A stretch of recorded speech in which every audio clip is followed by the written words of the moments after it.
Our top story tonight, we have new details as 3 juveniles from Brookstone School face sexual battery and hazing charges from an incident that allegedly happened earlier this year but wasn't reported until recently. News Leader 9's Tasha Reed breaks down what these charges mean and why the students were not taken into custody. Tasha's here now with more details for us. Tasha?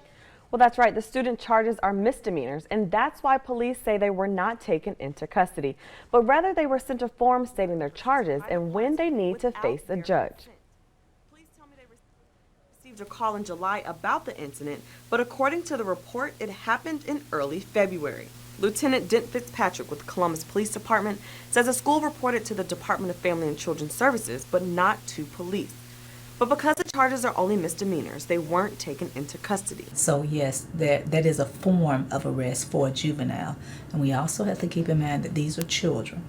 They were charged with misdemeanor offenses. We do not put them in custody. We turn them over to their parents as we would with any other child. There was a video, but it didn't come from the school. Police obtained it from a student. This plus statements and the circumstances led to the charges. Police made the case on August 26, which is when the students were served with the forms of arrest or a complaint that states the child's charges. The police fill out the report and send it to juvenile court. We don't say arrest. They were, we call it a Form 90, which is sent over to the juvenile court, and the juvenile court in turn gets in touch with them and let them know when it's time to go to court. The Columbus Police Department has nothing to do with the date or the time of a juvenile going to court.